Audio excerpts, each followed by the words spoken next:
Egipto, más allá de las pirámides.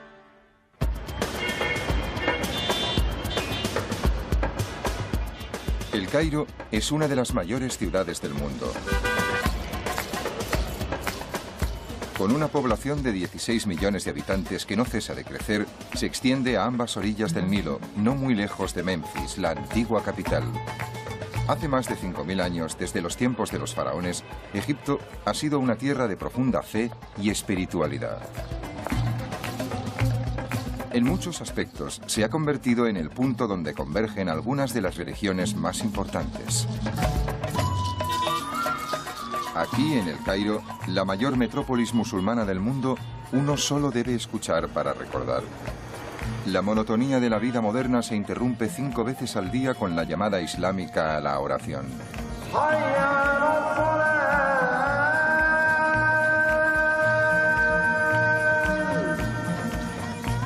En el Cairo conviven cientos de mezquitas de todas las épocas y dimensiones. La gran mezquita del sultán Hassan se construyó en el siglo XIV. Es un despliegue impresionante de inspiración espiritual.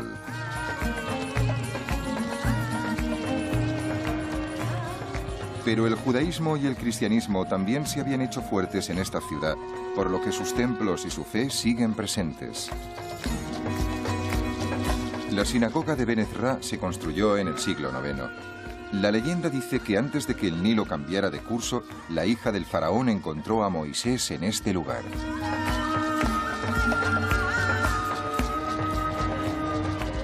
En el Cairo hay numerosas iglesias cristianas. La mayoría de rito copto, una de las ramas más antiguas del cristianismo.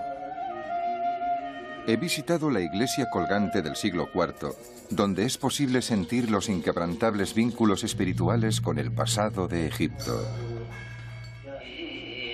Si buscáramos el aspecto y el sonido del antiguo Egipto en nuestros días, lo encontraríamos en una iglesia copta. Las palabras de las oraciones y los cánticos son los indicios más cercanos que tenemos de la lengua que hablaban los antiguos egipcios. Y la fe devota de estos oficios religiosos tiene un vínculo directo con la profunda espiritualidad del Egipto faraónico.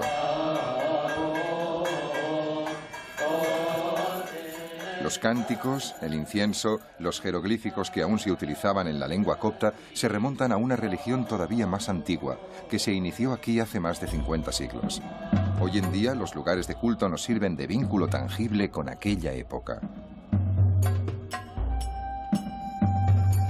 Una época en la que los magníficos templos constituían las bases espirituales de una de las primeras grandes civilizaciones de la humanidad. El poder de los faraones del antiguo Egipto se basaba en una compleja jerarquía de dioses y diosas. Era una religión que potenciaba el ritual y la ceremonia. Y el templo era su núcleo, un lugar de maravillas y misterio. Los templos eran el punto de contacto entre lo humano y lo divino. Básicamente y ante todo, los egipcios concebían el templo como el lugar de residencia de los dioses. Por eso, el principal objetivo del ritual del templo se basaba en el cuidado y la alimentación del dios.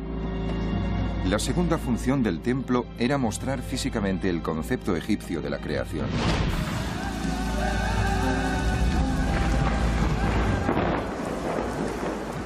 Los egipcios creían que el mundo tenía su origen en una colina primigenia surgida de las aguas, un lugar de caos y desorden. Pero en ese desorden, los dioses hicieron del montículo una isla de seguridad que se convirtió en Egipto. Para simbolizar el montículo de la creación, los templos siempre se erigían con una sección ligeramente elevada en el centro. El montículo recordaba a los egipcios que el caos primigenio podía regresar si los dioses no eran felices. Durante más de 3000 años, el temor al caos y la preocupación por el orden fueron vitales para las creencias religiosas de la civilización egipcia. La línea entre ambos conceptos era muy nítida para los egipcios. El desierto era el caos y la ausencia de vida. El valle, alimentado por el Nilo, era la seguridad. El templo era la institución que mantenía la seguridad en Egipto. El dios aseguraba la estabilidad, protegía del caos. Creían que en el centro del templo el dios velaba por ellos y que el faraón, en su nombre, haría las adecuadas ofrendas a ese dios para que el mundo siguiera su curso. El Nilo crecería, las aguas se desbordarían y los alimentos abundarían. Se veía como un proceso recíproco destinado a perpetuarse en el tiempo. Rápidamente los templos evolucionaron y pasaron a representar algo más que el hogar de los dioses. Se convirtieron en el foco de toda la vida de la comunidad.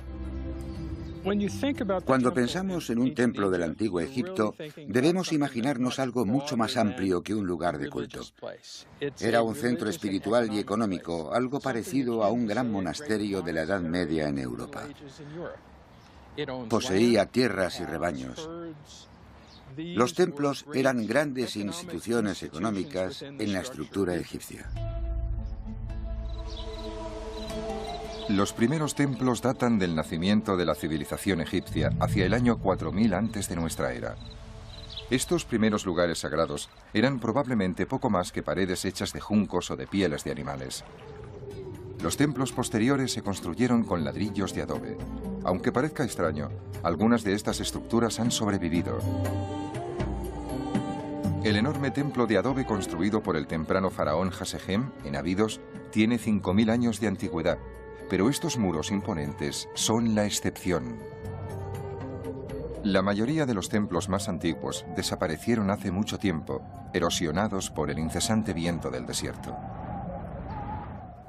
Esto es un ladrillo de adobe, arcilla del Nilo mezclada con paja y secada al sol. En Egipto, todos los edificios antiguos se hacían con esto. En un ambiente seco, estos ladrillos pueden durar miles de años, como en el templo de Hasegem, en Abidos.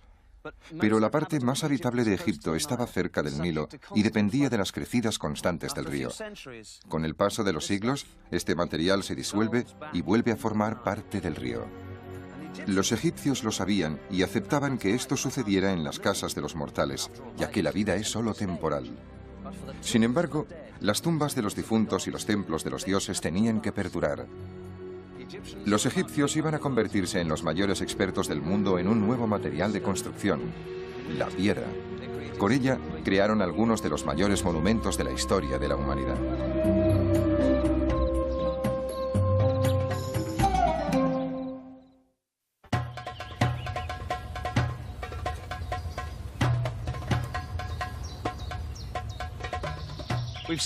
Hemos visto los inicios de la construcción de templos en Egipto y ahora veremos su brillante culminación. Nos encontramos ante el templo de Karnak. Después de las pirámides, es el logro arquitectónico más espectacular de la historia del antiguo Egipto. Karnak, el mayor complejo de templos jamás construido. Llegó a cubrir unas 24 hectáreas, un espacio lo suficientemente grande como para dar cabida varias veces a la Catedral de Notre Dame. El templo de Karnak se encuentra en la orilla oriental del Nilo, en lo que fue Tebas, la capital del sur del antiguo Egipto, y hoy es la ciudad de Luxor, a 680 kilómetros al sur de El Cairo. Hacia el año 1200 antes de nuestra era, una sucesión de faraones construyó y amplió este gran templo en el transcurso de más de 20 siglos. Este inmenso conjunto de pasadizos y de salas pobladas de columnas se levantó para honrar a una sola divinidad, Amón, el rey de los dioses. Es el gran dios, el dios más importante de Egipto. A causa de su posición como rey de los dioses, recibe el favor del faraón y todas las grandes salas y pilonos que vemos aquí se construyeron para él.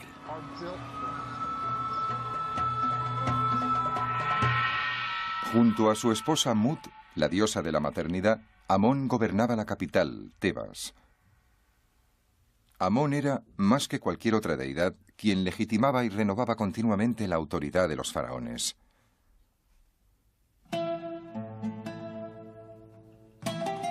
En los lugares más oscuros y silenciosos de Karnak se encontraba el dios Amón en forma de estatua. Por extraño que parezca, esa estatua no era un gran coloso, sino una pequeña imagen que se podía trasladar con facilidad durante las celebraciones. Las largas paredes de Karnak se construyeron con bloques enormes de piedra arenisca y los constructores tuvieron que afrontar enormes retos. Hay que recordar que no había grúas ni tan solo poleas que ayudaran a levantar las enormes piedras. En su lugar, los antiguos egipcios confiaban en la tierra. Aquí vemos los restos de una rampa enorme por la que se arrastraban las piedras para colocarlas en este gran pilono o puerta monumental. Al terminar cada hilada de piedras, se elevaba la rampa. Cuando se terminaba la pared, la rampa se desmontaba poco a poco, dejando al descubierto las hiladas de piedra, que se iban decorando con relieves y pinturas hasta su base. La gran sala hipóstila es el corazón de Karnak. El faraón Amenhotep III inició su construcción en el siglo XIV antes de nuestra era y constituye un bosque de 134 columnas que sostenían un tejado a 24 metros de altura. Unas ventanas dejaban pasar la luz que iluminaba la espectacular nave central. Pero las naves laterales, hoy tan soleadas, permanecían en la sombra. A lo ancho del templo se levantaron 15 obeliscos dedicados a Ra, dios del sol.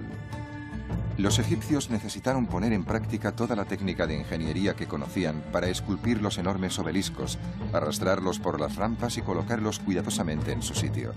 La parte superior de los obeliscos estaba cubierta con oro para captar el primer destello de luz del alba y el último del crepúsculo. Esos destellos honraban la importancia vital que tenía el sol para preservar la vida. Esta gran acumulación de mampostería monumental no la erigieron esclavos, sino ciudadanos libres. Todos los egipcios debían estar disponibles una época del año para trabajar en los grandes proyectos de construcción del faraón.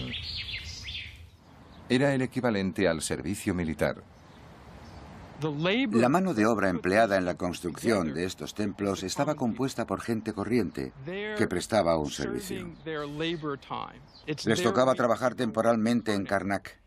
Es probable que fuera una forma diferente a la nuestra de pagar impuestos. Además, trabajaban en la casa del dios. Era un gran servicio que rendían al rey y a Amón. Con su colaboración aseguraban la estabilidad de la vida en la eternidad. A pesar de que la clase trabajadora construyó este templo, probablemente durante las celebraciones, solo se les permitía acceder a los patios externos. Únicamente los sacerdotes de élite podían entrar en las salas interiores, donde el espíritu de los dioses estaba más presente.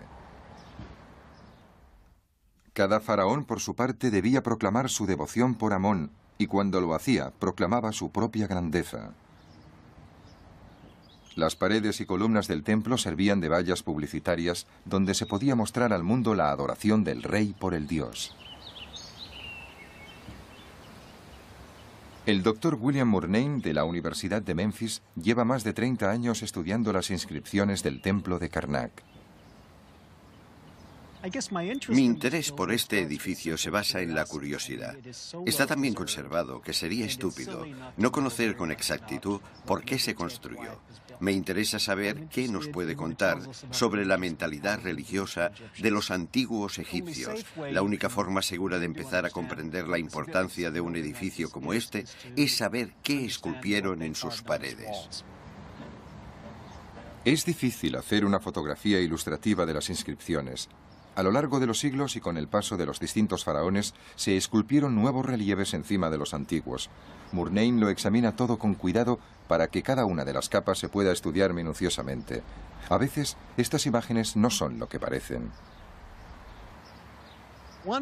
Una de las cosas que vemos constantemente en el templo es el equilibrio entre cómo son y cómo deben ser las cosas y qué sucede realmente en el templo. En este bello dibujo vemos un pájaro, que es el jeroglífico empleado para representar al pueblo egipcio. Está sentado encima de una cesta. Otro jeroglífico que significa todos. Del pájaro brotan unos brazos. No es a causa de una mutación genética, sino que forma parte de otro jeroglífico.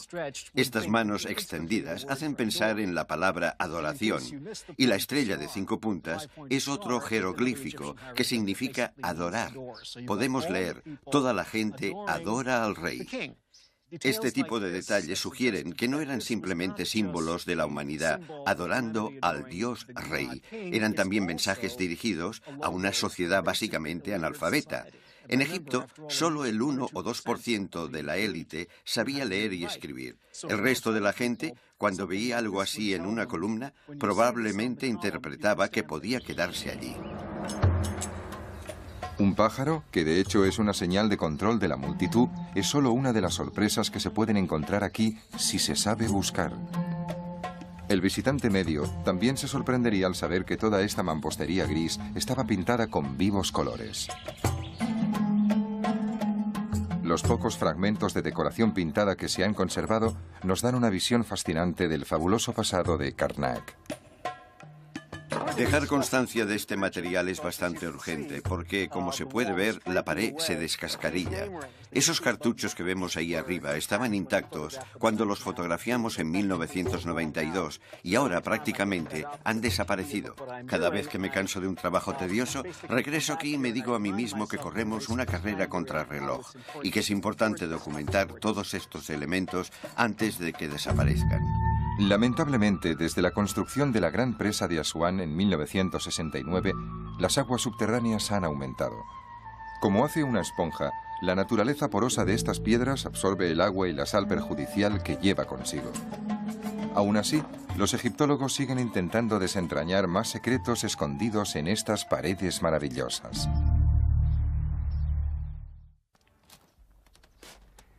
Estamos en el corazón del templo de Karnak, el lugar más sagrado de todos, donde se conservaba la estatua del gran dios Amón. Ahora el tejado ha desaparecido, pero hace 3.500 años este lugar estaba en una oscuridad y un silencio sepulcrales, y tan solo tenían acceso a él los sacerdotes más privilegiados. Todas las mañanas, uno de ellos abría las puertas de la capilla, cuya estatua se encontraba justo aquí. Entonces limpiaba la estatua, le daba un baño matutino y la untaba con aceites valiosos. Luego la vestía con las ropas más exquisitas y dejaba algunas ofrendas, tal vez flores y aceites. En esta gran mesa se servía comida para que el dios pudiera alimentarse durante el día. Evidentemente, el dios solo tomaba la esencia de los alimentos. Transcurrido un tiempo razonable, los sacerdotes se los comían. Finalmente, se quemaba incienso y el dios podía acabar de disfrutar del día en paz.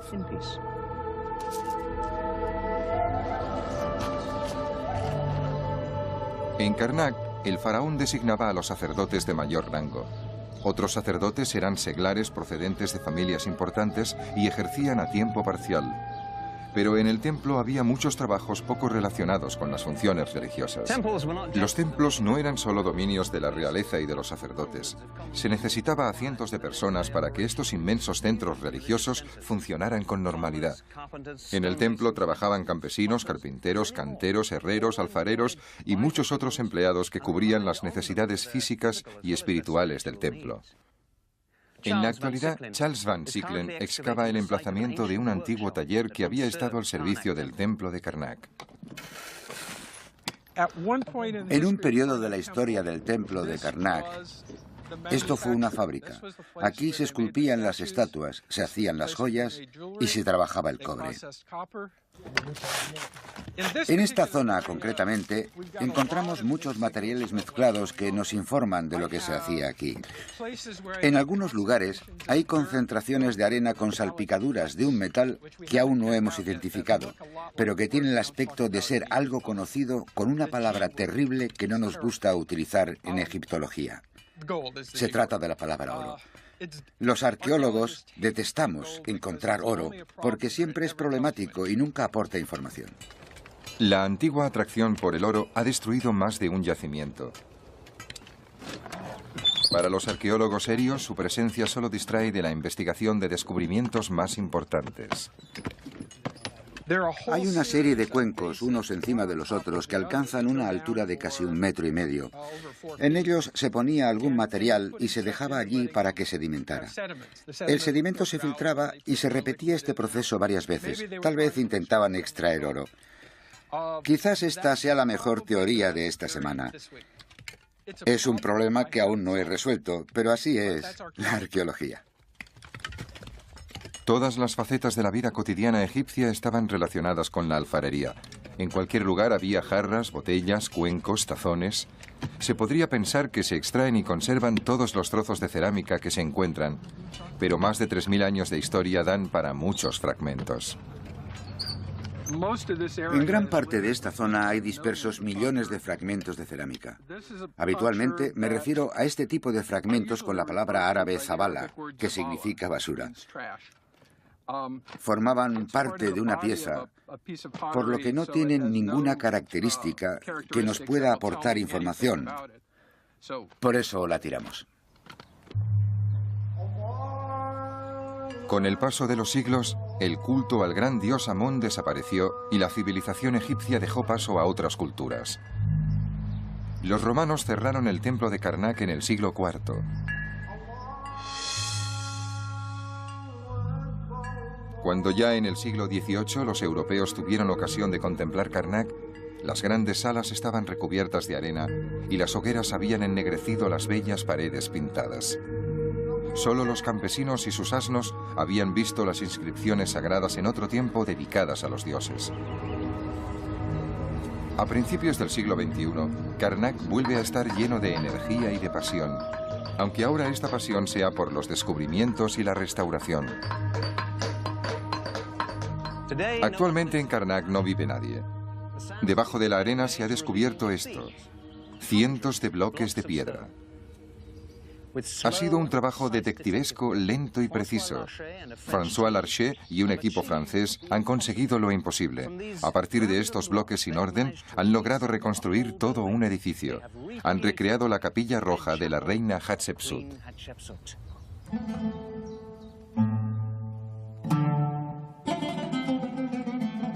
Hatshepsut fue una de las pocas mujeres que gobernaron Egipto. En 1487 antes de nuestra era, 4 años antes de finalizar su reinado, esta activa reina levantó un pequeño templo a las afueras de Karnak. Construido con cuarcita roja, se conocía como la Capilla Roja y solo se utilizó unos pocos años. Por motivos que no acabamos de comprender, el hijastro y sucesor de Hatshepsut, Tutmosis III, ordenó desmantelarla. Cuando los egiptólogos la encontraron, 3000 años más tarde, los únicos restos visibles eran unos pocos bloques de piedra de grandes dimensiones que fascinaron a François Larcher. Cuando vine a Karnak en 1987, vi los bloques de la Capilla Roja y me interesé por ellos. La mayoría de mis colegas me dijeron que era imposible reconstruir el edificio porque faltaban demasiados bloques. Larcher y su equipo emprendieron esa tarea casi imposible. Afortunadamente, algunas de las piedras que formaron las paredes de la Capilla Roja tenían unos relieves que contaban una historia. Pero por desgracia, la mayoría de esas piedras se habían reutilizado en otras partes de Karnak. El reto consistía en encontrarlas y juntarlas de nuevo. La primera operación que realizamos para este estudio fue tomar unas 2000 fotografías de las caras de los bloques. Las fotos de los bloques de la capilla fueron la plantilla a partir de la cual Larcher inició su trabajo. Es como unir las piezas de un puzzle de 3 dimensiones, pero no tienes la caja, así que te falta la imagen, y la mitad de las piezas han desaparecido. La Capilla Roja se diseñó para guardar una pequeña barca. Esta barca se utilizaba para transportar al dios Amón en la importante fiesta anual de Opet, que se celebraba todos los años cuando llegaba la crecida del río. Durante la procesión, la barca de Amón salía de Karnak y desfilaba ante la gente en un viaje que duraba un día y terminaba cuando se encontraba con el faraón. En el encuentro, el faraón rendía homenaje al dios y el dios renovaba el derecho del faraón para gobernar otro año. Escenas de este viaje figuraban en bloques numerados que habían formado parte de la pared de la capilla. Cuando Larcher descubrió algunos de estos bloques, tuvo la clave para comprender el orden de cada hilera de piedras. Si 5 bloques de una hilera tenían una longitud de 76 centímetros cada uno, era lógico que el bloque que faltaba tuviera también las mismas dimensiones. Las escenas de la capilla y las de los sacerdotes llevando la barca tienen la misma longitud. Fue bastante fácil añadir estas medidas donde nos faltaba algo para reconstruir parte de la tercera hilada. Cuando el puzzle se había construido sobre el papel, solo tardaron 9 meses en reconstruir la parte principal de la Capilla Roja. Era el año 1998. Por desgracia, no se recuperaron todos los bloques. Una fina capa de yeso cubre el espacio de los bloques perdidos. Finalmente se teñirá para que coincida con el color de las piedras originales. En la Capilla Roja todavía se realizan trabajos, ya que se recrean artesanalmente algunas de las piezas perdidas. Pero por primera vez desde tiempos del Imperio Nuevo podemos apreciar la fascinante belleza de la capilla de la reina Hatshepsut perdida durante siglos. Es emocionante imaginar las escenas misteriosas y dramáticas que se desarrollaron en esta pequeña capilla maravillosa. El único día del año en el que el egipcio medio podía ver al dios Amón-Re era cuando se celebraba la fiesta de Opet. Trasladaban al dios desde el santuario hasta la Capilla Roja. En el interior de la capilla había una pequeña barca en la que se llevaba al dios en su viaje. Lo ponían dentro de la barca y unos sacerdotes con la cabeza afeitada y vestidos con ropajes de piel de leopardo cargaban la barca sagrada a hombros, la sacaban del templo de Karnak y por la avenida de las Esfinges se dirigían a Luxor, a 1,5 kilómetros de distancia.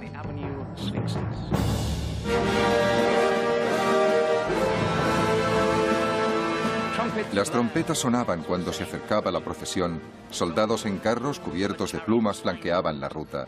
Los espectadores cantaban y aplaudían mientras los músicos punteaban laúdes y tocaban tambores y platillos.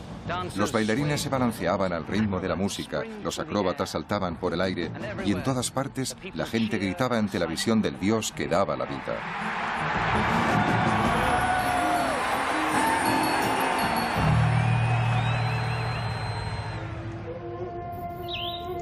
Los restos del templo de Karnak nos dan una visión maravillosa de cómo era este lugar hace 3.500 años.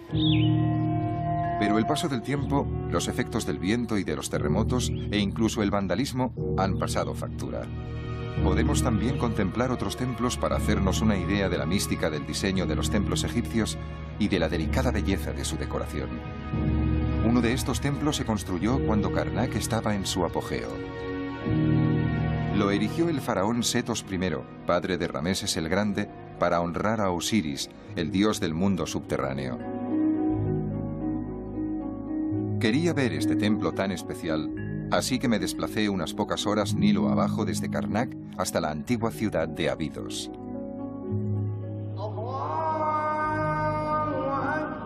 Hoy es viernes, el día festivo de la semana islámica. El muecín llama a los fieles a oración. Del antiguo Egipto nos han quedado testimonios de su religión, tumbas, templos y monumentos, pero para la gente de aquella época, Egipto era religión viva, que involucraba directamente a toda la población y que perduró con muy pocos cambios durante 3.000 años. Hemos visto las glorias de Karnak, pero para valorar y entender realmente el poder y el impacto de los templos del Imperio Nuevo, hay que ir a Abidos y contemplar el extraordinario templo que construyó Setos I para el dios Osiris. Muy pocos turistas llegan hasta aquí y algunas partes de este templo no se han filmado nunca. Nuestro guía es Matthew Adams, de la Universidad de Pensilvania.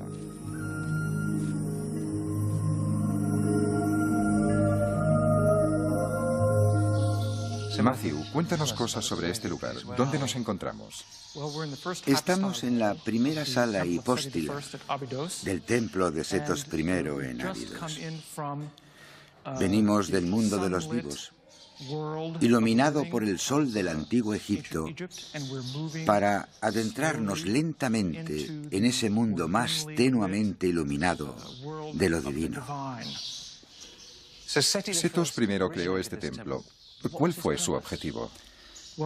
Como mínimo, desde el inicio del Imperio Medio, hacia el año 2000 antes de nuestra era, Abidos se consideraba el lugar de culto más importante del dios Osiris, el señor de la resurrección y la vida. Los egipcios creían que Osiris estaba enterrado aquí, que su tumba estaba en el desierto. Setos quería que se le asociara con el culto a Osiris. Al construir este gran templo, consiguió su objetivo.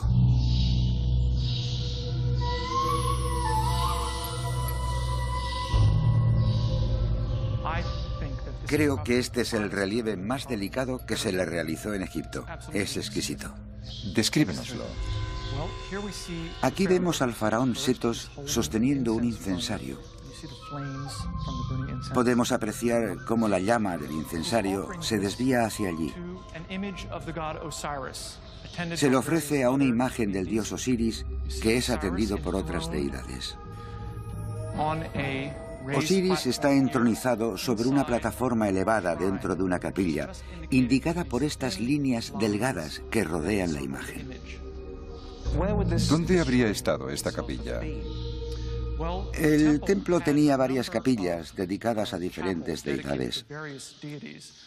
Una de estas capillas estaba dedicada a Osiris, y su imagen, o la imagen de lo que representaba, habría estado en aquella capilla. ¿Podemos ir a verla? Claro. Esta es la capilla de Osiris. Lo vemos bajo distintos aspectos. Aquí, con el rey haciéndole ofrendas de incienso y libación, adorando la imagen del dios. Nos permite imaginar cómo debía de ser gran parte de la decoración original de la mayoría de los templos egipcios. Seguro que tenían este color tan vivo y vibrante. Parece que el artista hubiera dejado los pinceles y abandonado el templo ayer. Las imágenes que vemos aquí nos ayudan mucho a comprender la naturaleza del ritual de los templos. Pero el templo de Setos no es solo importante porque ayuda a los egiptólogos a entender a los dioses, los cultos y los rituales. También tiene una importancia singular en la historia egipcia. En la pared de esta sala tenemos uno de los documentos históricos más importantes del Antiguo Egipto, algo de un valor inmenso para comprender secuencialmente la historia de Egipto. Es una lista de los nombres de los reyes del Antiguo Egipto.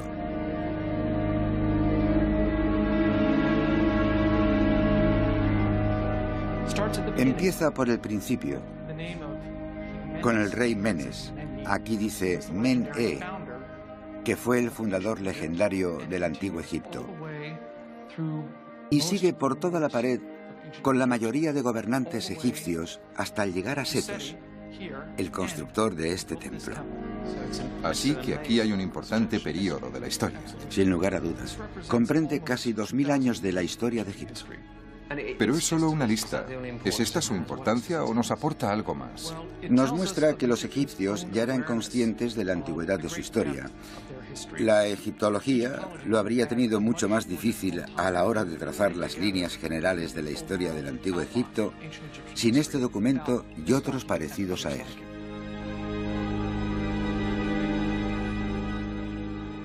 A pesar de que Setos I es el último nombre de esta lista, murió antes de que el templo estuviera terminado. Lo terminó su hijo, Rameses, pero la historia lo conoce como el regalo de Setos a la posteridad, un bello monumento dedicado a la espiritualidad profunda y a la grandeza artística del Antiguo Egipto.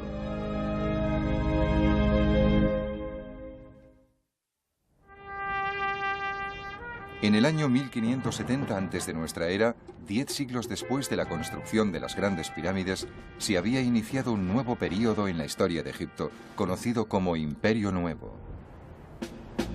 Los grandes faraones del período, como Setos I o su hijo Rameses, tuvieron un poder y un prestigio enormes. Gracias a ello crearon y perfeccionaron un tipo de templo completamente distinto. Cruzamos el Nilo a la altura de la antigua ciudad sagrada de Tebas. Justo allí, en aquella orilla, se encuentra la ciudad de Luxor y el templo de Karnak. Pero fue en esta orilla donde los faraones crearon un nuevo tipo de templo que no estaba dedicado a un dios en concreto como Karnak a Amón o Abidos a Osiris. Eran más bien templos funerarios, levantados en honor de un dios viviente, el propio faraón.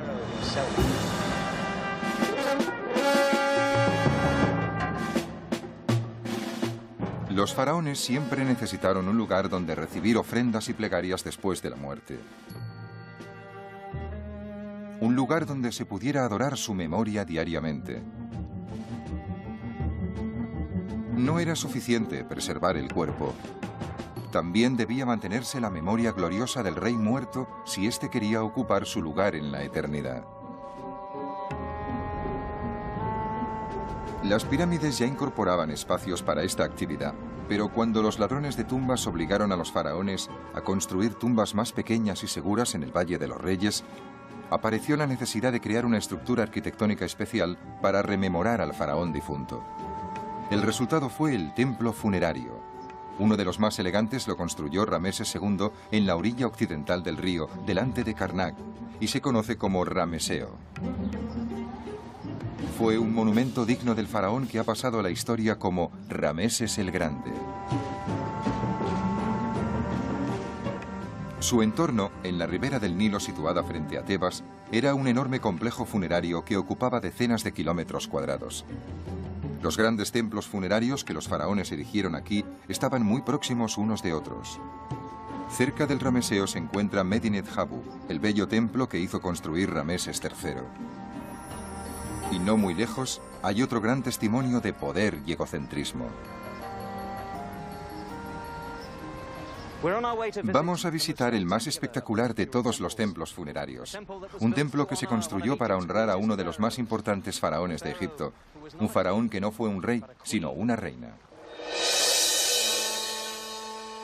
Era Hatshepsut, la misma reina que construyó la Capilla Roja en Karnak. Antes de ser reina, fue la esposa del faraón Tutmosis II, pero cuando éste murió, el título pasó a un niño, el hijastro de Hatshepsut, Tutmosis III. El niño era demasiado pequeño para gobernar, por eso Hatshepsut se convirtió en regente y gobernó Egipto hasta que el joven rey creció. Pero esta notable mujer tenía un alto concepto de sí misma y era muy ambiciosa. En el segundo año de reinado de su hijastro, Hatshepsut se proclamó rey.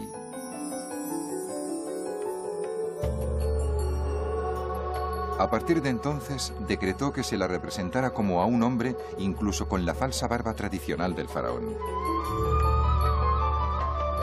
El reinado de Hatshepsut fue pacífico y Egipto vivió años de prosperidad. Se enviaron expediciones comerciales a tierras lejanas y la reina emprendió proyectos monumentales. Pero ninguno fue tan ambicioso como la construcción de un templo para perpetuar su memoria. Casi 1500 años antes de nuestra era, la reina Hatshepsut inició la construcción de un templo para conmemorar su reinado. Eligió este sitio espectacular, un anfiteatro natural de piedra con acantilados de 30 metros de altura. Hoy se llama Deir el-Bahari, pero los antiguos lo denominaban el sublime de los sublimes.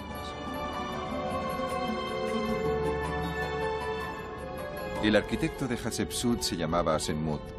Algunos creen que fue su amante. La reina le pidió que diseñara un templo que perdurara mucho tiempo, y lo consiguió.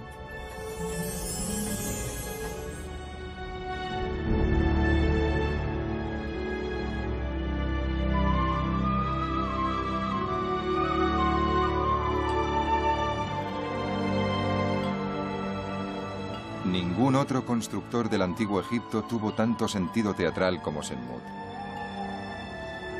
3 terrazas perfectamente escalonadas se elevan desde el nivel del valle y parece que se fusionen con los imponentes acantilados que rodean el templo. Unas rampas cuidadosamente proporcionadas conectaban las 3 terrazas. Había estatuas de la reina por todas partes. En las tonalidades suaves del alba o del crepúsculo del desierto, las piedras del templo resplandecían de forma mágica y proclamaban a la eternidad la santidad y grandeza de Hatshepsut. Pero la fama puede ser fugaz. El control de Hatshepsut sobre su maravilloso templo fue breve. Los trabajos de esta obra maestra de la arquitectura se iniciaron en el 7º año del reinado de Hatshepsut y duraron 15 años. Este templo se construyó en honor de la reina, por eso su imagen se encontraba en todas partes, Hatshepsut como faraón, Hatshepsut como dios Osiris. Sin embargo, aunque el templo haya perdurado 3.500 años, la mayoría de las imágenes de la gran reina se destruyeron después de su muerte. Tutmosis III se convirtió en faraón de Egipto en el año 1483 antes de nuestra era. Estaba convencido de que su madrastra nunca debió haber sido faraón. Por eso, cuando su reinado llegaba a su fin, Tutmosis hizo todo lo posible para eliminar la imagen de la reina de su propio templo. El tiempo fue, sin embargo, el mayor enemigo de la reina. Los ocupantes posteriores siguieron desfigurando las esculturas y los terremotos derrumbaron paredes y columnas. En el siglo XX, el bello templo de Hatshepsut estaba en unas condiciones deplorables. Las piedras del pavimento estaban fuera de su sitio. Grandes bloques de las balaustradas estaban amontonados en desorden. Pero en 1960 el gobierno egipcio, junto con un grupo de egiptólogos polacos, emprendió un proyecto de restauración que fue un modelo de cooperación internacional.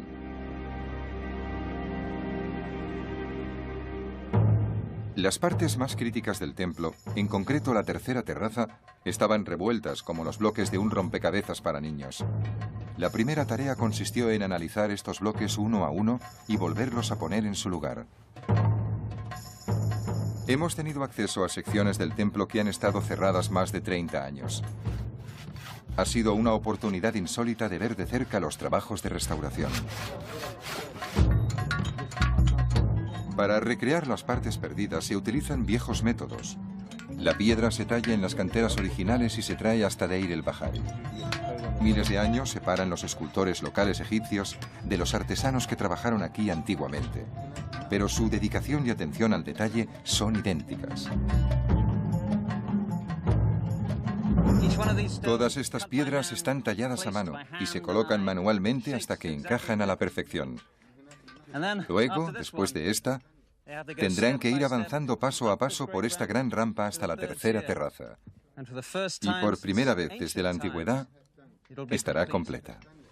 Hay cientos de hombres trabajando aquí. No es difícil imaginar a miles de obreros del antiguo Egipto trabajando hombro con hombro bajo el tórrido sol para construir este gran monumento.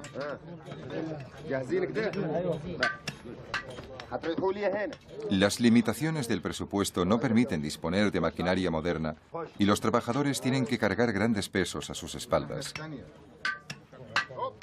Para trabajar con ritmo, cantan una canción en la que alaban al profeta Mahoma.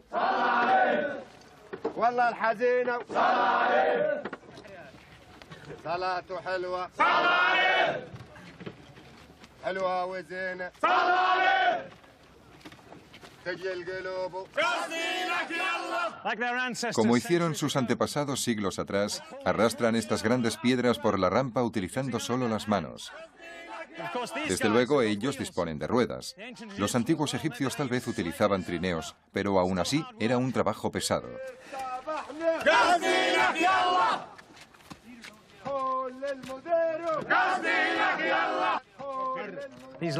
Estos bloques de piedra caliza son modernos, pero están tallados exactamente con las mismas exigencias que las piedras antiguas. Cada bloque es una copia exacta del que había antes. Como un trozo de puzzle gigante, una sección del templo original de Hatshepsut se coloca en su duplicado moderno.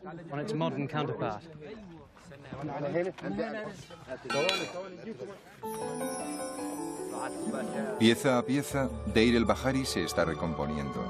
Obtener fondos para la reconstrucción es difícil y las obras ya duran más de 30 años. Pero el final está cerca.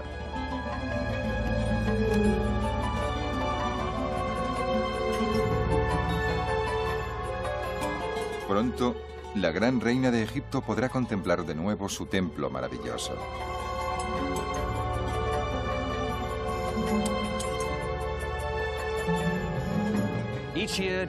Todos los años, durante una celebración especial, se traía al dios Amon-Re hasta la tercera terraza del templo de Hatshepsut. La estatua del dios se llevaba procesionalmente por este patio hasta una cueva excavada en la montaña. Allí descansaba unos días antes de iniciar el viaje por todos los templos de la orilla occidental. Nunca se permitió al público la entrada a este lugar. Pero pronto se terminarán los trabajos de restauración y los visitantes podrán pasear por la terraza sagrada y disfrutar de la vista del Nilo que una vez contempló la misma reina Hatshepsut.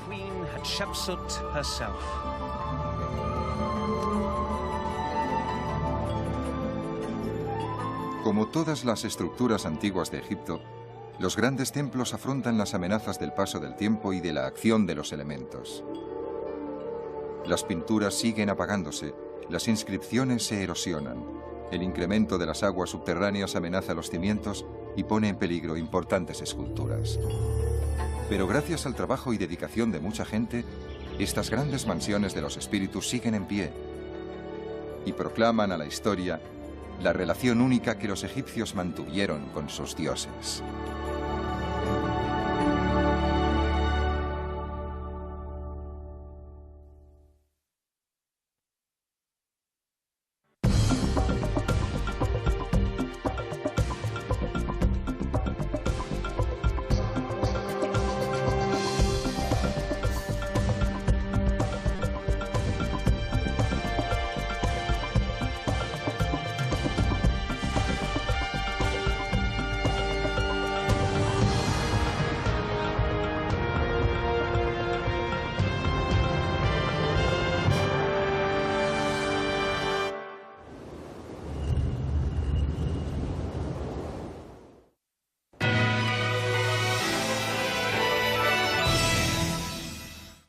El templo era su núcleo, un lugar de maravillas y misterio.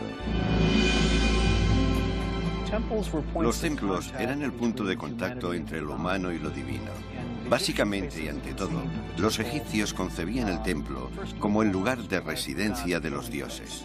Por eso, el principal objetivo del ritual del templo se basaba en el cuidado y la alimentación del dios. La segunda función del templo era mostrar físicamente el concepto egipcio de la creación.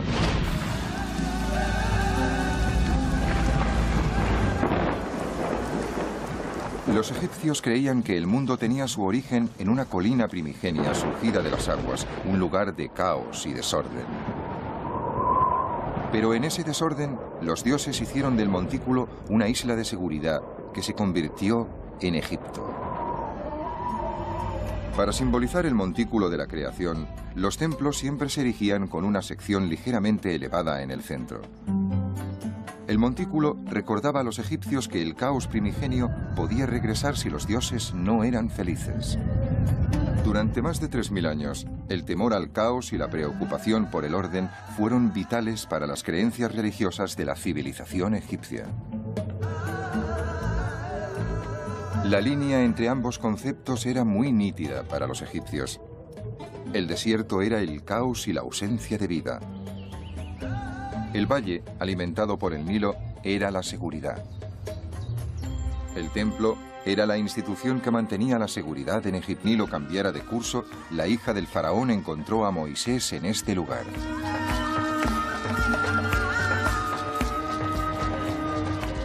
En el Cairo hay numerosas iglesias cristianas. La mayoría de rito copto, una de las ramas más antiguas del cristianismo. He visitado la iglesia colgante del siglo IV, donde es posible sentir los inquebrantables vínculos espirituales con el pasado de Egipto. Si buscáramos el aspecto y el sonido del antiguo Egipto en nuestros días, lo encontraríamos en una iglesia copta. Las palabras de las oraciones y los cánticos son los indicios más cercanos que tenemos de la lengua que hablaban los antiguos egipcios. Y la fe devota de estos oficios religiosos tiene un vínculo directo con la profunda espiritualidad del Egipto faraónico.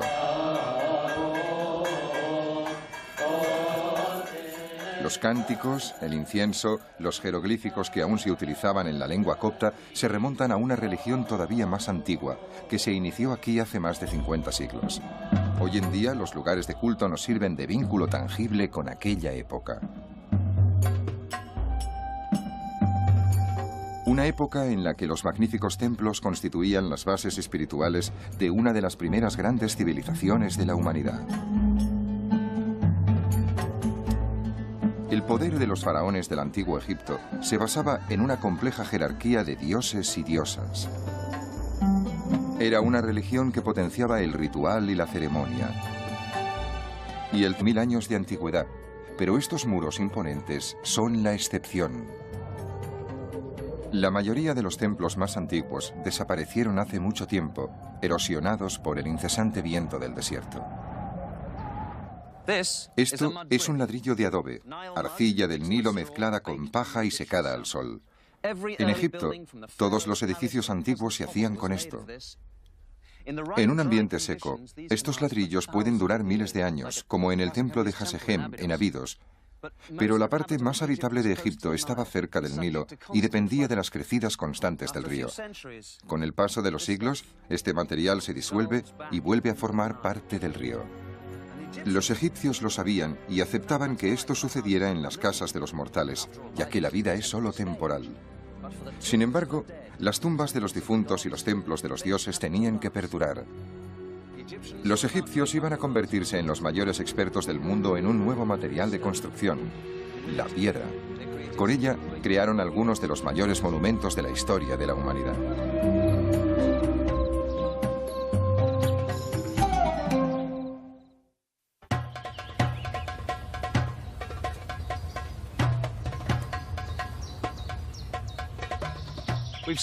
Hemos visto los inicios de la construcción de templos en Egipto y ahora veremos su brillante culminación. Nos encontramos ante el templo de Karnak. Después de las pirámides, es el logro arquitectónico más espectacular de la historia del antiguo Egipto. Karnak, el Egipto, más allá de las pirámides.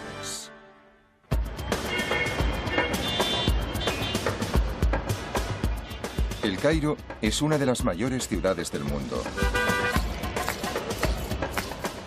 Con una población de 16 millones de habitantes que no cesa de crecer, se extiende a ambas orillas del Nilo, no muy lejos de Memphis, la antigua capital.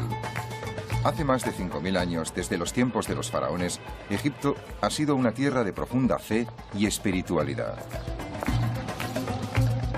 En muchos aspectos, se ha convertido en el punto donde convergen algunas de las religiones más importantes. Aquí, en el Cairo, la mayor metrópolis musulmana del mundo, uno solo debe escuchar para recordar. La monotonía de la vida moderna se interrumpe 5 veces al día con la llamada islámica a la oración.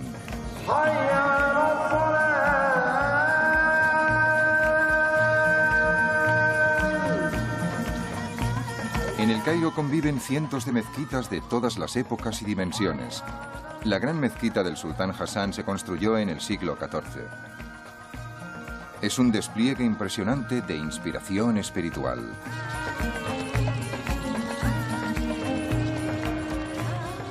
Pero el judaísmo y el cristianismo también se habían hecho fuertes en esta ciudad, por lo que sus templos y su fe siguen presentes. La sinagoga de Ben Ezra se construyó en el siglo IX. La leyenda dice que antes de que el Dios aseguraba la estabilidad, protegía del caos. Creían que en el centro del templo el Dios velaba por ellos y que el faraón, en su nombre, haría las adecuadas ofrendas a ese Dios para que el mundo siguiera su curso. El Nilo crecería, las aguas se desbordarían y los alimentos abundarían.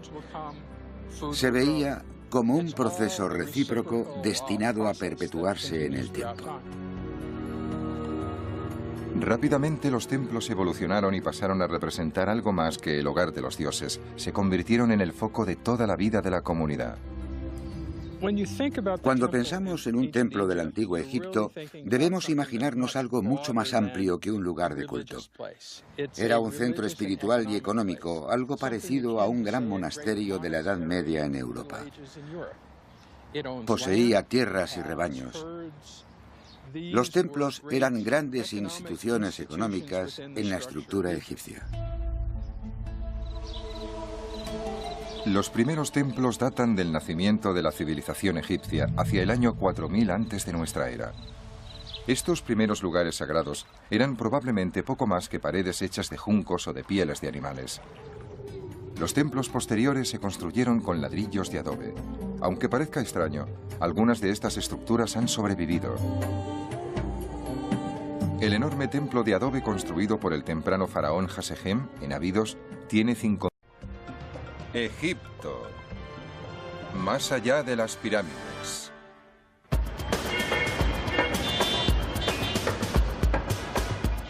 El Cairo es una de las mayores ciudades del mundo. Con una población de 16 millones de habitantes que no cesa de crecer, se extiende a ambas orillas del Nilo, no muy lejos de Memphis, la antigua capital. Hace más de 5.000 años, desde los tiempos de los faraones, Egipto ha sido una tierra de profunda fe y espiritualidad. En muchos aspectos, se ha convertido en el punto donde convergen algunas de las religiones más importantes. Aquí, en el Cairo, la mayor metrópolis musulmana del mundo, uno solo debe escuchar para recordar. La monotonía de la vida moderna se interrumpe 5 veces al día con la llamada islámica a la oración.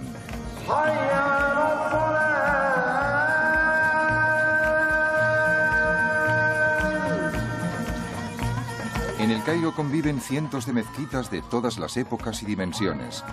La gran mezquita del sultán Hassan se construyó en el siglo XIV. Es un despliegue impresionante de inspiración espiritual.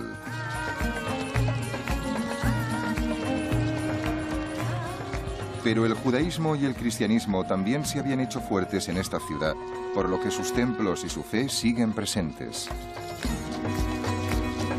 La sinagoga de Ben Ezra se construyó en el siglo IX. La leyenda dice que antes de que el Nilo cambiara de curso, la hija del faraón encontró a Moisés en este lugar.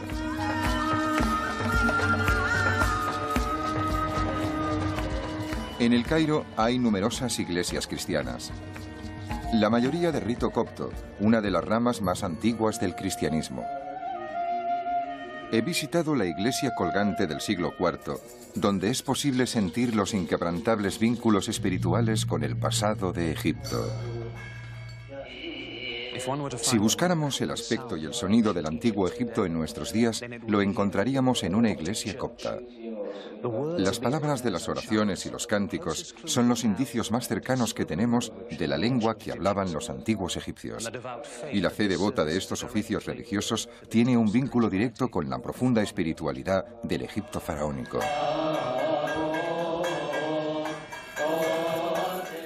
Los cánticos, el incienso, los jeroglíficos que aún se utilizaban en la lengua copta se remontan a una religión todavía más antigua, que se inició aquí hace más de 50 siglos. Hoy en día los lugares de culto nos sirven de vínculo tangible con aquella época. Una época en la que los magníficos templos constituían las bases espirituales de una de las primeras grandes civilizaciones de la humanidad. El poder de los faraones del antiguo Egipto se basaba en una compleja jerarquía de dioses y diosas. Era una religión que potenciaba el ritual y la ceremonia. Y el templo era su núcleo, un lugar de maravillas y misterio. Los templos eran el punto de contacto entre lo humano y lo divino. Básicamente y ante todo, los egipcios concebían el templo como el lugar de residencia de los dioses. Por eso, el principal objetivo del ritual del templo se basaba en el cuidado y la alimentación del dios. La segunda función del templo era mostrar físicamente el concepto egipcio de la creación.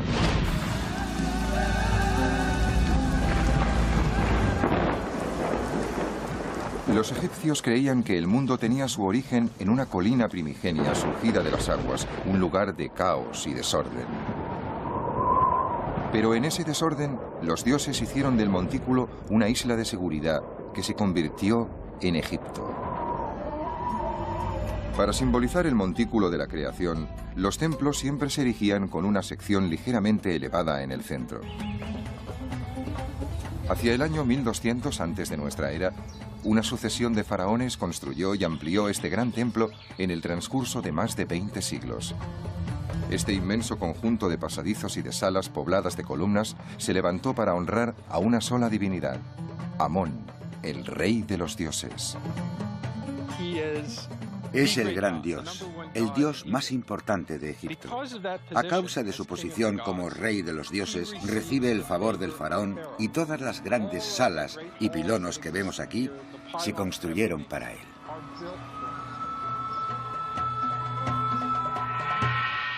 Junto a su esposa Mut, la diosa de la maternidad, Amón gobernaba la capital, Tebas. Amón era, más que cualquier otra deidad, quien legitimaba y renovaba continuamente la autoridad de los faraones.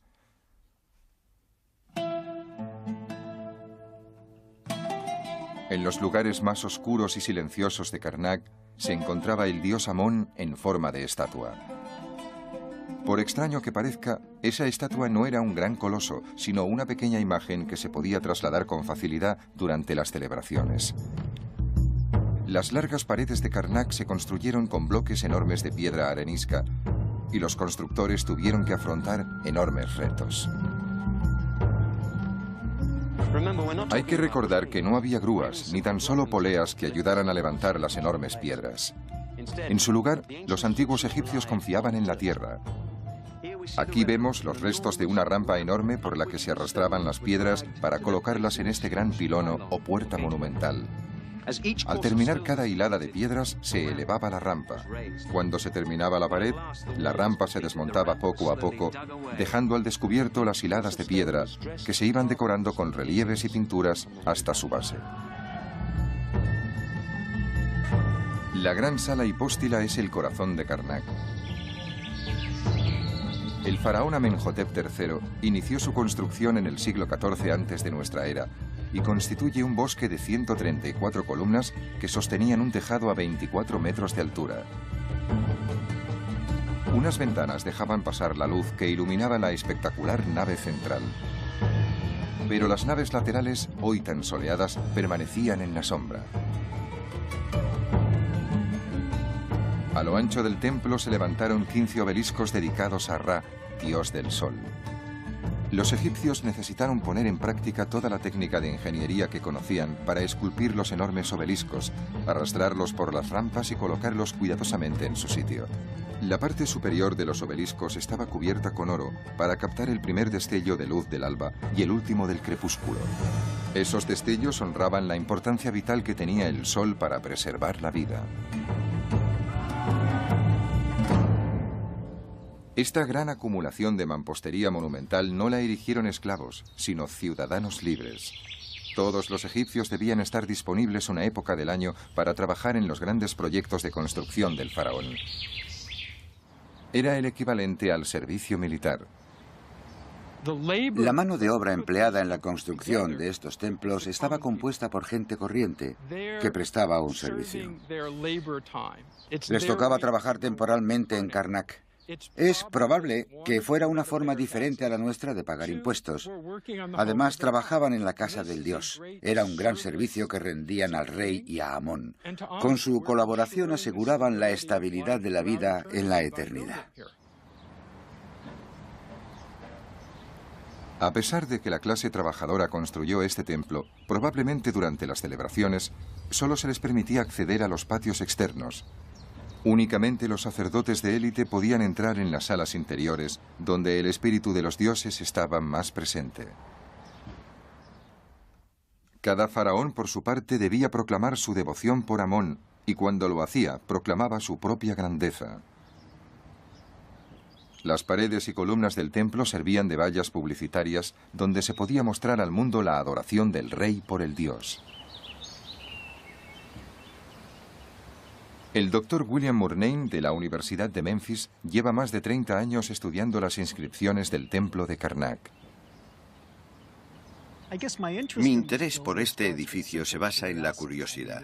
Está tan bien conservado que sería estúpido no conocer con exactitud por qué se construyó. Me interesa saber qué nos puede contar sobre la mentalidad religiosa de los antiguos egipcios. La única forma segura de empezar a comprender la importancia de un edificio como este es saber qué esculpieron en sus paredes. Es difícil hacer una fotografía ilustrativa de las inscripciones. A lo largo de los siglos y con el paso de los distintos faraones, se esculpieron nuevos relieves encima de los antiguos. Murnane lo examina todo con cuidado para que cada una de las capas se pueda estudiar minuciosamente.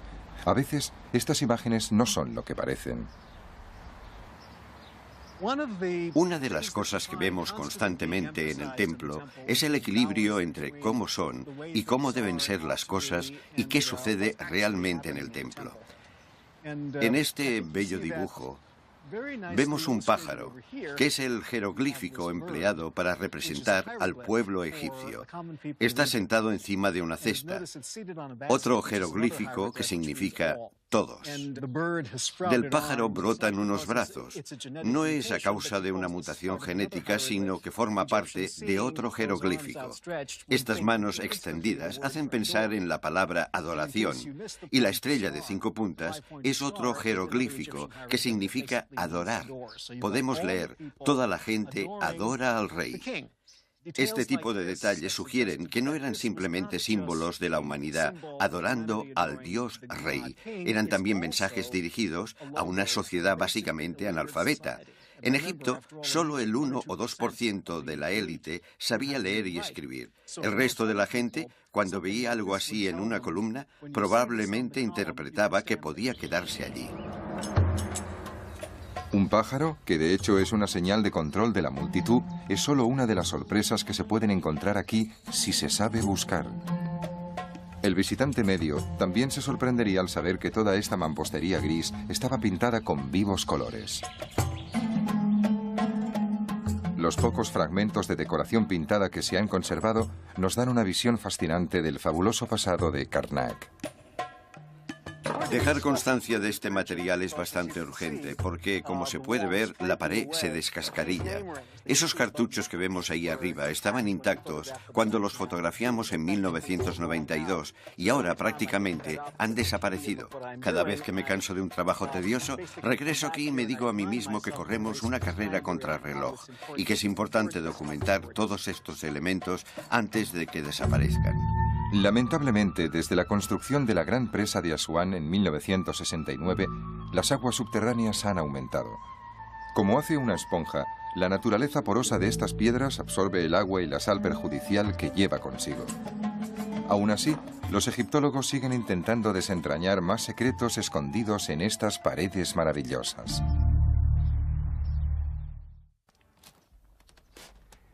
Estamos en el corazón del templo de Karnak, el lugar más sagrado de todos, donde se conservaba la estatua del gran dios Amón.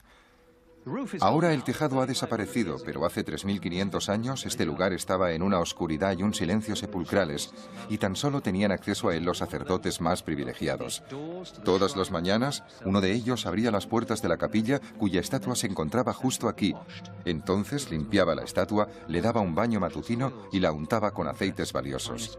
Luego la vestía con las ropas más exquisitas y dejaba algunas ofrendas, tal vez flores y aceites. En esta gran mesa se servía comida para que el dios pudiera alimentarse durante el día. Evidentemente, el dios solo tomaba la esencia de los alimentos. Transcurrido un tiempo razonable, los sacerdotes se los comían. Finalmente, se quemaba incienso y el dios podía acabar de disfrutar del día en paz.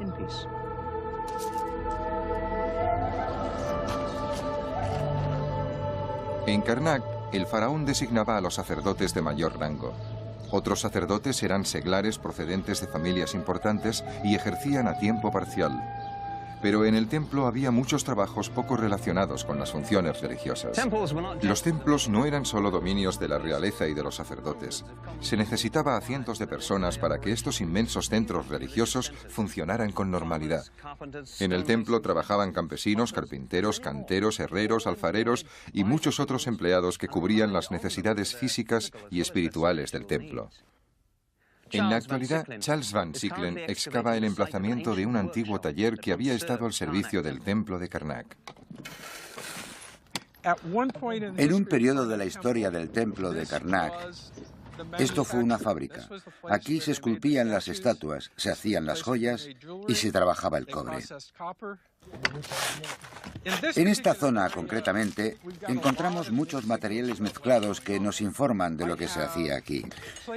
En algunos lugares hay concentraciones de arena con salpicaduras de un metal que aún no hemos identificado, pero que tiene el aspecto de ser algo conocido con una palabra terrible que no nos gusta utilizar en egiptología. Se trata de la palabra oro. Los arqueólogos detestamos encontrar oro porque siempre es problemático y nunca aporta información. La antigua atracción por el oro ha destruido más de un yacimiento. Para los arqueólogos serios, su presencia solo distrae de la investigación de descubrimientos más importantes. Hay una serie de cuencos, unos encima de los otros, que alcanzan una altura de casi 1,5 metros. En ellos se ponía algún material y se dejaba allí para que sedimentara. El sedimento se filtraba y se repetía este proceso varias veces. Tal vez intentaban extraer oro. Quizás esta sea la mejor teoría de esta semana. Es un problema que aún no he resuelto, pero así es la arqueología. Todas las facetas de la vida cotidiana egipcia estaban relacionadas con la alfarería. En cualquier lugar había jarras, botellas, cuencos, tazones. Se podría pensar que se extraen y conservan todos los trozos de cerámica que se encuentran, pero más de 3.000 años de historia dan para muchos fragmentos. En gran parte de esta zona hay dispersos millones de fragmentos de cerámica. Habitualmente me refiero a este tipo de fragmentos con la palabra árabe zabala, que significa basura. Formaban parte de una pieza, por lo que no tienen ninguna característica que nos pueda aportar información. Por eso la tiramos. Con el paso de los siglos, el culto al gran dios Amón desapareció y la civilización egipcia dejó paso a otras culturas. Los romanos cerraron el templo de Karnak en el siglo IV. Cuando ya en el siglo XVIII los europeos tuvieron ocasión de contemplar Karnak, las grandes salas estaban recubiertas de arena y las hogueras habían ennegrecido las bellas paredes pintadas. Solo los campesinos y sus asnos habían visto las inscripciones sagradas en otro tiempo dedicadas a los dioses. A principios del siglo XXI, Karnak vuelve a estar lleno de energía y de pasión, aunque ahora esta pasión sea por los descubrimientos y la restauración. Actualmente en Karnak no vive nadie. Debajo de la arena se ha descubierto esto: cientos de bloques de piedra. Ha sido un trabajo detectivesco lento y preciso. François Larcher y un equipo francés han conseguido lo imposible. A partir de estos bloques sin orden, han logrado reconstruir todo un edificio. Han recreado la El montículo recordaba a los egipcios que el caos primigenio podía regresar si los dioses no eran felices. Durante más de 3.000 años, el temor al caos y la preocupación por el orden fueron vitales para las creencias religiosas de la civilización egipcia. La línea entre ambos conceptos era muy nítida para los egipcios. El desierto era el caos y la ausencia de vida. El valle, alimentado por el Nilo, era la seguridad. El templo era la institución que mantenía la seguridad en Egipto. El dios aseguraba la estabilidad, protegía del caos. Creían que en el centro del templo el dios velaba por ellos y que el faraón, en su nombre, haría las adecuadas ofrendas a ese dios para que el mundo siguiera su curso. El Nilo crecería, las aguas se desbordarían y los alimentos abundarían. Se veía como un proceso recíproco destinado a perpetuarse en el tiempo. Rápidamente los templos evolucionaron y pasaron a representar algo más que el hogar de los dioses. Se convirtieron en el foco de toda la vida de la comunidad. Cuando pensamos en un templo del antiguo Egipto, debemos imaginarnos algo mucho más amplio que un lugar de culto.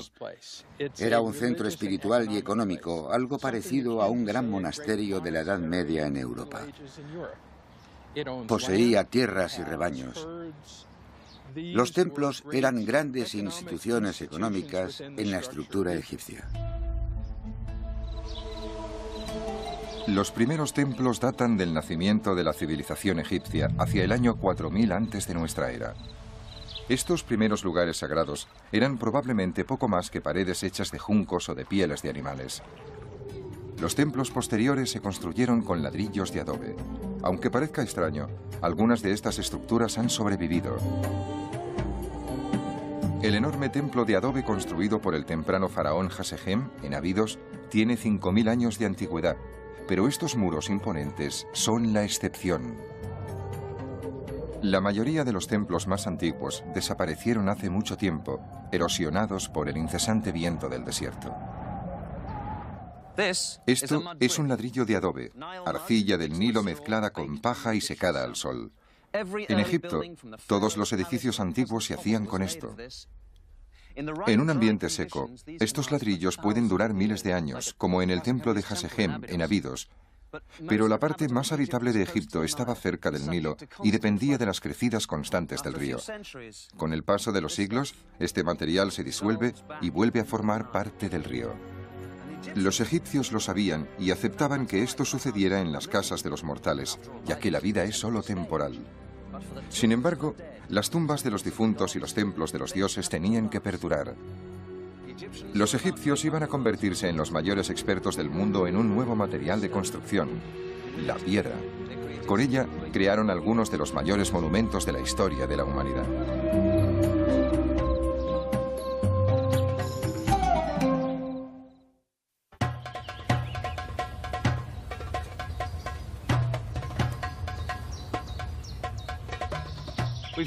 Hemos visto los inicios de la construcción de templos en Egipto y ahora veremos su brillante culminación.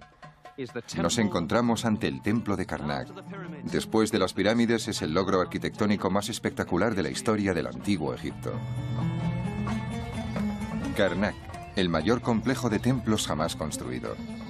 Llegó a cubrir unas 24 hectáreas, un espacio lo suficientemente grande como para dar cabida varias veces a la Catedral de Notre Dame. El templo de Karnak se encuentra en la orilla oriental del Nilo, en lo que fue Tebas, la capital del sur del antiguo Egipto, y hoy es la ciudad de Luxor, a 680 kilómetros al sur de El Cairo.